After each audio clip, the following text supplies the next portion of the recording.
Welcome to another episode of Dreaming About Travel Podcast. I would love to go on a vacation. Bringing you our perspective on travel news, featured places to visit and explore, traveling tips, and much, much more. Don't forget to hit the subscribe button to travel along with us. So, where do you want to go? This is the Dreaming About Travel Podcast.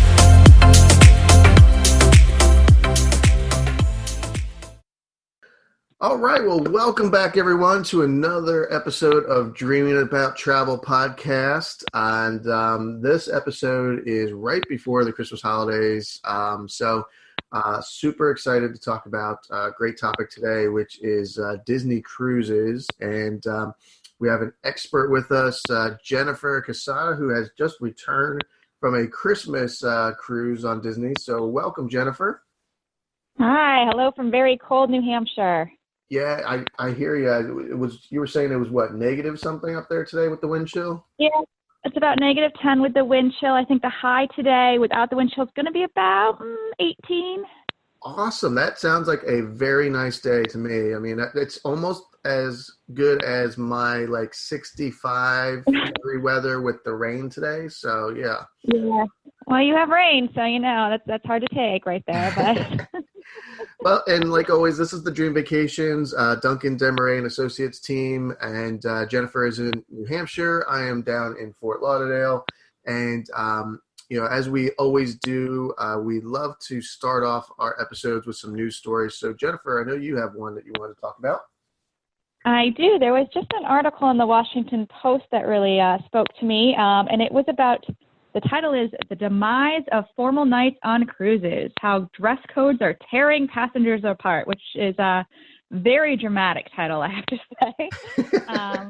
And the article is really just about how over time, and I myself have noticed this, we do a lot of cruising, the formal night that used to be on every cruise line, 7 days, and you'd have at least one formal night where everyone got all dressed up in their finest, is just kind of going to the wayside now. And this article just really talks about how some people really love formal night, and they think it's a travesty that most cruise lines are no longer either holding real formal nights, or they've kind of changed them so that maybe they're either a semi-formal night or I think Norwegian calls it cruise chic night, Well, there used to be a lot of people that would ask when they would book a cruise, like, hey, how many formal nights are there on this cruise? So I'm actually kind of glad to hear that a little bit.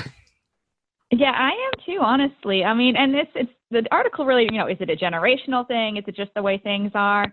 My opinion, it's because airlines charge you for baggage, so I don't want to have to truck all of that stuff to the cruise line myself. That is true, yeah.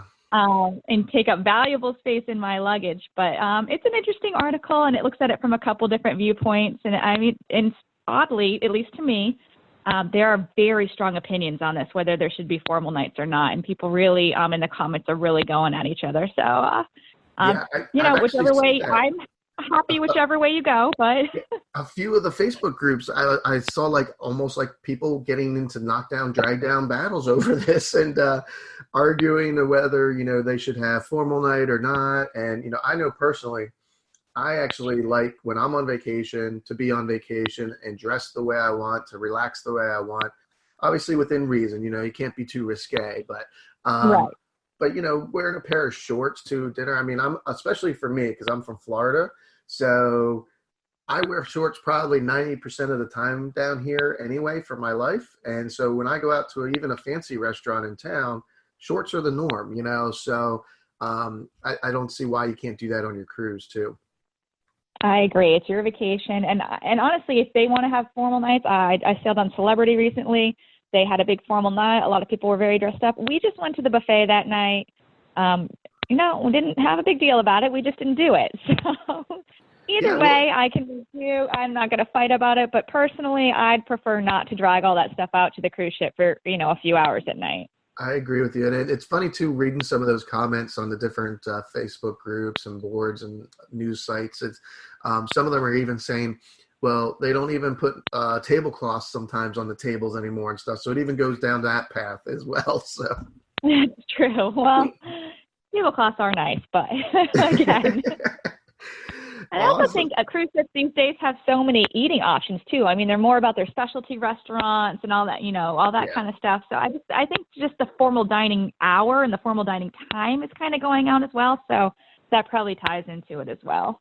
Yeah, and I think you bring up a good point. Since they do have the specialty restaurants, maybe have one or two specialty restaurants that are more formal, because if you do it in the main dining room and somebody doesn't dress up, sometimes they'll feel kind of awkward, and so forth maybe. But if you do it in a specialty restaurant that you actually know is going to be there that way when you go there, then I think that's a little different too. So good point there. Absolutely. And so my news article is actually going to kind of tie into our Disney theme today. And so I'm sure you're aware, and many other people hopefully are aware, Disney has opened up the Star Wars Rise of the Resistance down in Walt Disney World. And one of the things that they are changing on it, they've learned a lot, they said, over since December 5th when it opened.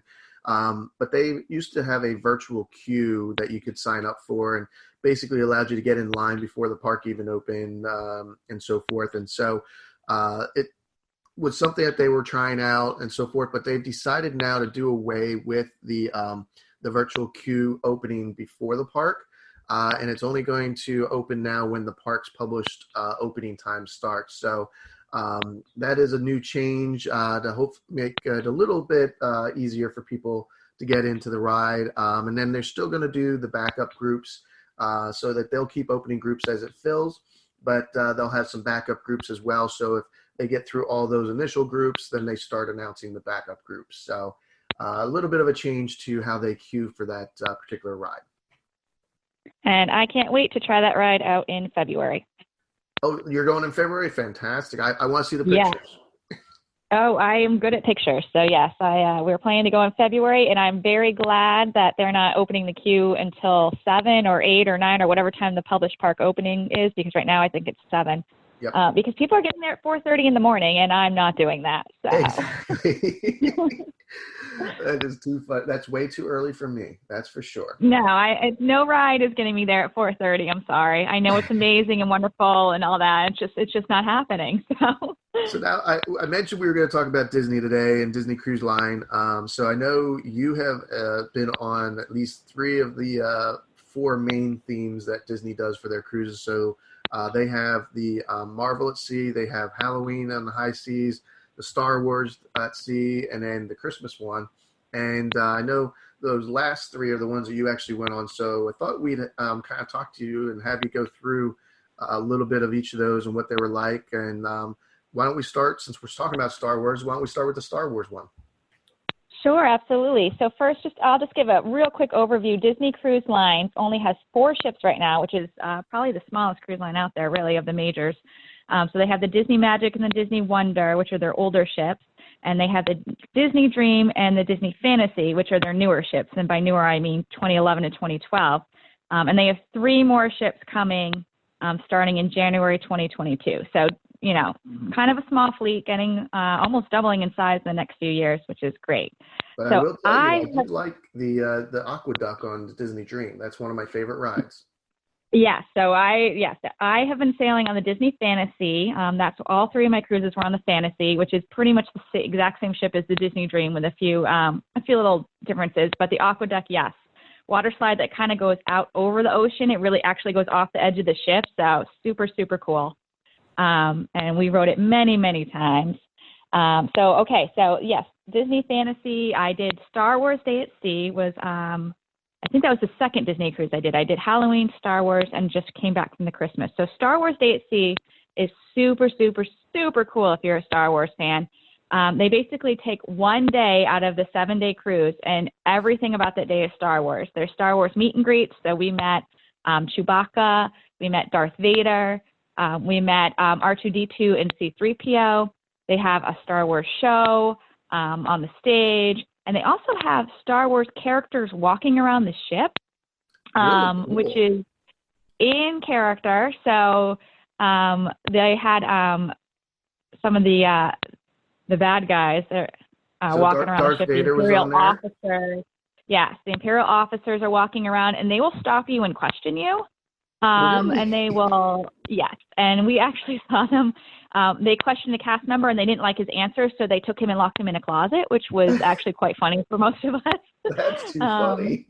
it was very funny. So they're very serious. Also, all 4,000 passengers on the ship are completely dressed in their Star Wars gear from head to toe. So All right, so we have you, to ask, what did you dress as? I was a Princess Leia, of course, because I am classic Star Wars fan. And how My about your daughter?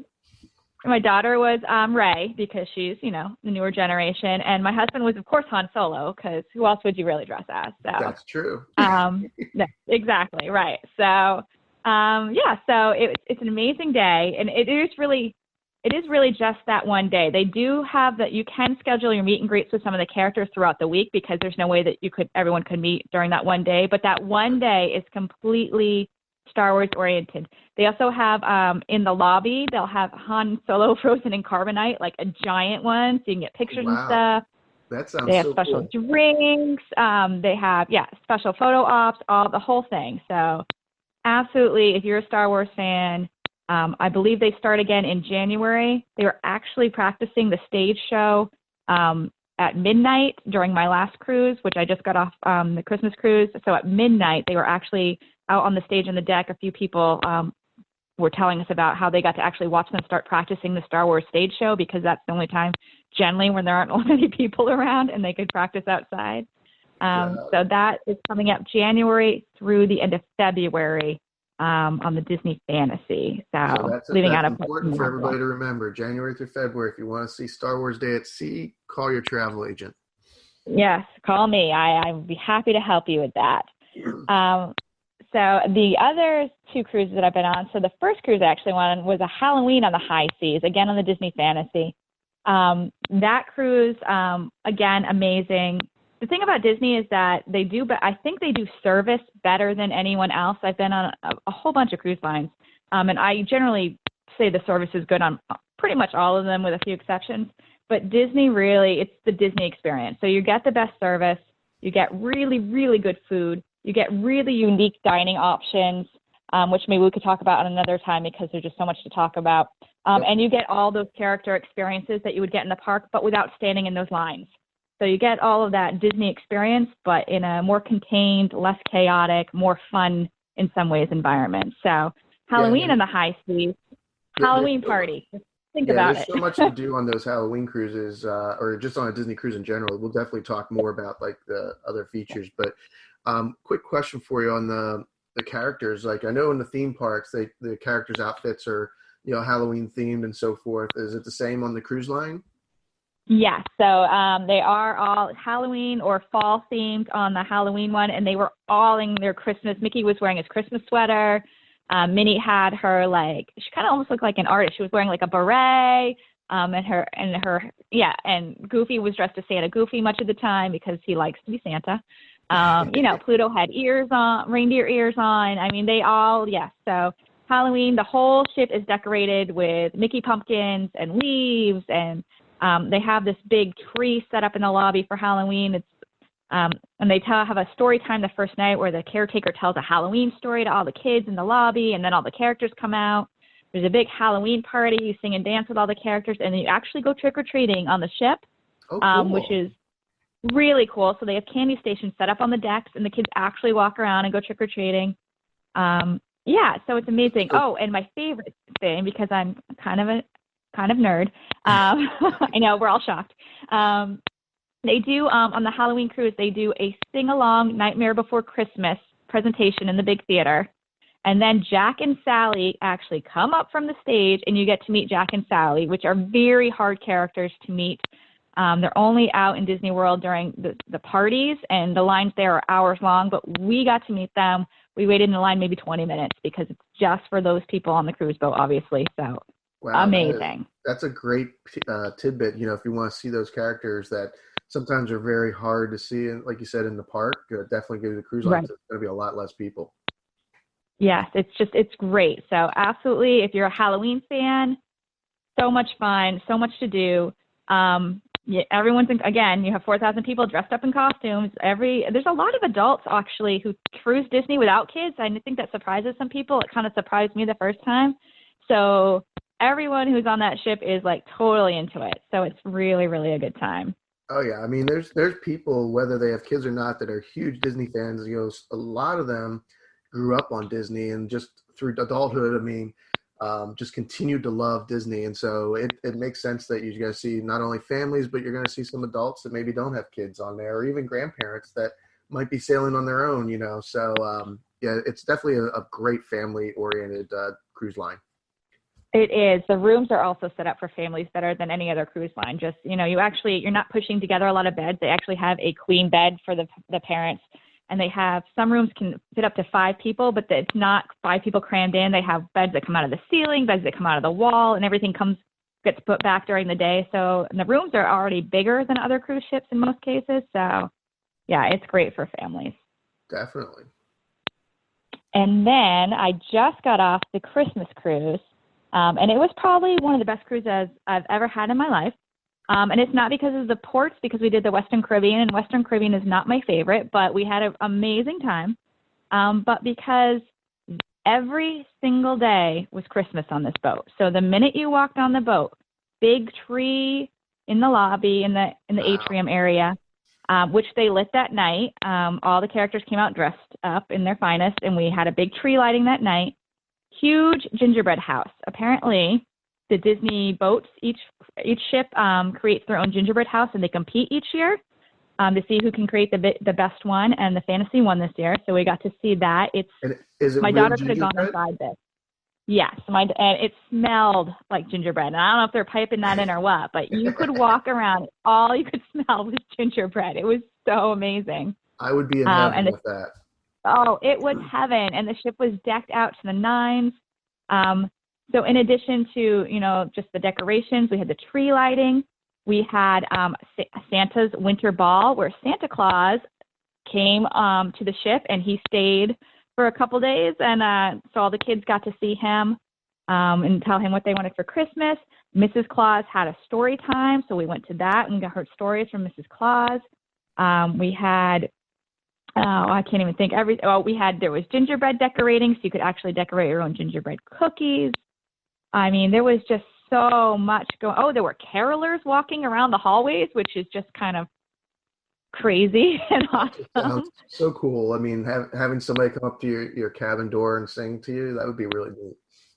I mean, yeah, they were just walking around singing, and they were amazing, of course, because it's Disney and everything's amazing. They served hot chocolate and cookies at night, which was, you know, you're in the Caribbean, so I'm not sure you need hot chocolate, but it was awesome. So yeah, it was just an amazing, amazing trip. And we did caroling and cookies and decorating, and there was just so much going on all the time that you could take part in. So, as well? Yes. Oh yes. And most families wore matching pajamas to visit Santa Claus, which is a tradition I didn't know of until this time. So apparently that's what you do. You all wear your matching pajamas, and you go see Santa Claus, and it was great. And they also had on the last day, you go to Castaway Cay, which is Disney's private island, which is an amazing place, and I've been there now 3 times. It's just probably one of my favorite private islands. There they had huge tree on the island, just the biggest tree, and they had fake snow going everywhere, and it was, the island itself is gorgeous, and I love it, but just to have all those Christmas touches was just so funny in the middle of the Caribbean. So it was just an amazing time. So again, you love Halloween, you love Star Wars, you love Christmas. I mean, Disney does it up, and they do it right. So. Well, and that island is amazing. And we'll do another episode just on the island, because there's so many cool things to talk about with that island. But it's crazy.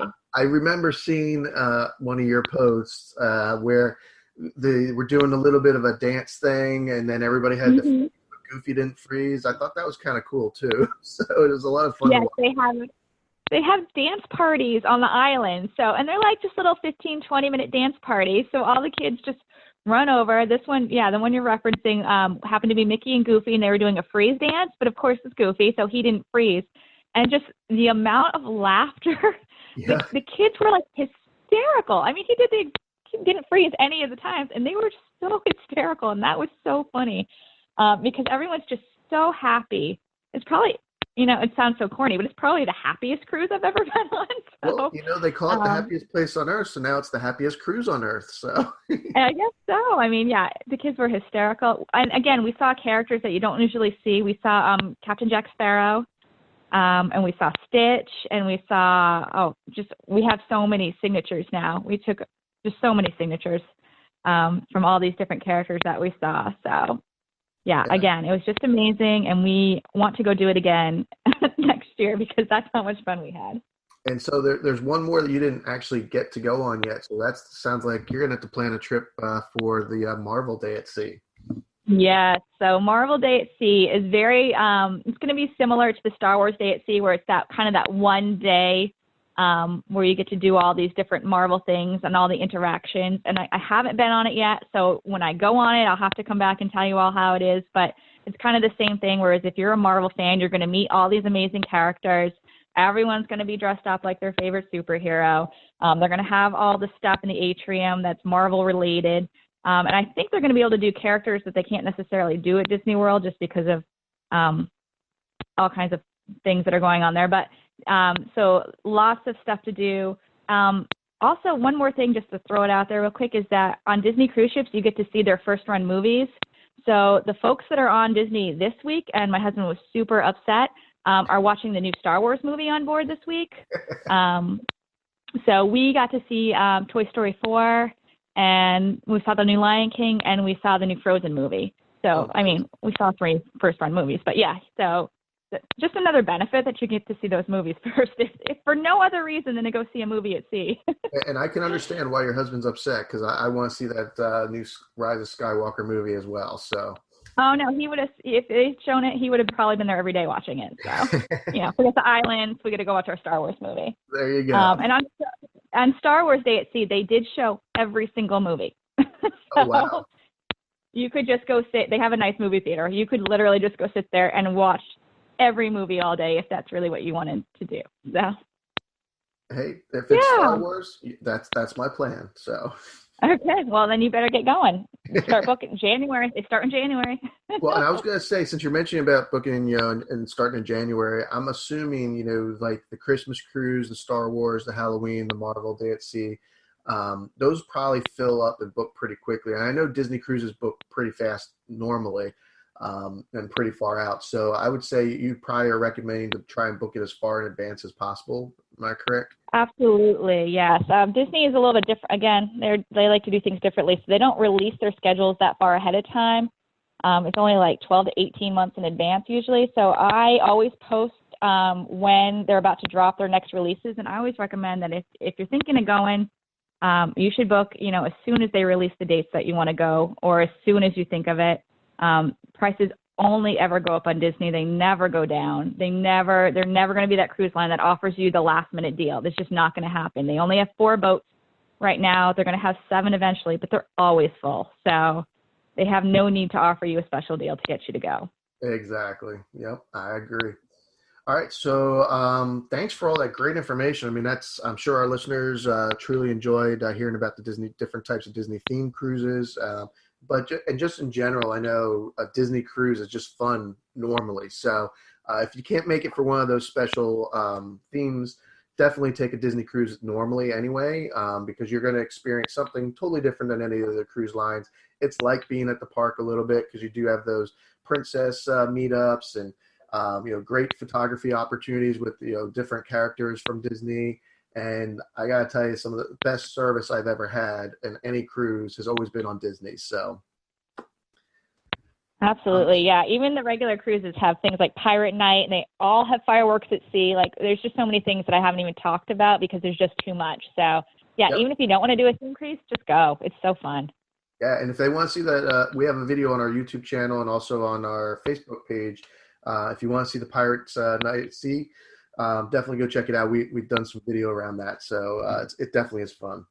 So much fun. Keeping with our Did You Know and travel tips kind of thing, so I thought this was kind of interesting. It ties right into the Star Wars Day at Sea cruise. So there's actually a company that is a CGI studio. They're called Morphin, And what they like to do is create these ways for you to include yourself in your favorite movies and make gifts out of it and so forth that you can post on social media and things. And so they just launched something called Intruder in the First Order that really lets you insert yourself into the world of Star Wars. And the experience is really for the diehard Star Wars fans. And what you get to do is try to you can experience holding a lightsaber. You could pilot an X-Wing fighter or maybe even firing a blaster gun. So you can take your own little selfie kind of thing with the CGI mixture that makes it look like you're in the movie. So highly recommend if you are a Star Wars fan, go check it out and geek out. Wow, that sounds like such a cool gift for somebody too. Exactly. It definitely would be. That's amazing. I'm definitely going to have to look into that. My tip for this week is for people who are traveling and you are just using your debit card, I highly recommend, even if you're not a fan of credit cards, that when you're traveling, you try your best to use a credit card, especially for when you check into hotels. This has been a big thing at Disney, actually, too. They recently implemented basically a $100 hold on your credit card for incidentals. And I know a lot of other hotels across the U.S. do this also. So if you're using your debit card and you have everything budgeted out, to the penny, and they put a $100 hold or more, depending on how much you spend on your debit card, that's money you no longer have access to while you're on your trip. That money is being held in your bank account and you can't touch it. So to make your life easier and to make sure you don't have money tied up that you might need access to, just having a credit card, even just to put it on file at the hotel, just while you're there, even you can always pay off the balance with the debit card at the end if you want to, just might make your life a little bit easier and make sure none of your funds are tied up while you're traveling. That's great advice. Yeah. And plus with a credit card, you have probably a little bit easier time too, if there is any fraud or anything on it, to gain that money back a little bit faster. Cause with your debit card, if there's fraud, it's right out of your checking account. So that money's gone. Whereas on the credit card, that's your virtual money basically. So you can get that back a little faster. Yeah, it's a great point. It's always that just, give yourself a little bit of a, ease off I know people don't like to use credit cards for budgetary rules and things like that, but when you're traveling, it's just so important to have access to all of your funds, especially if you're on a tight budget. So give yourself a little grace and use a credit card for those circumstances. Definitely. Great advice, Jennifer. And thank you for all the great information on the Disney cruises. I'm super excited. I can't wait to go on my next one. So thank you. I'll go with you. All right. Well, thanks everyone for listening. We look forward to you joining us next episode. But in the meantime, feel free to reach out to Jennifer at j.cusado@dreamvacations.com or k.duncan@dreamvacations.com. We'd love to hear your questions, feedback. We'll feature it on another episode. And we'll talk to you soon. Have a great holiday, everyone. Happy holidays, everyone.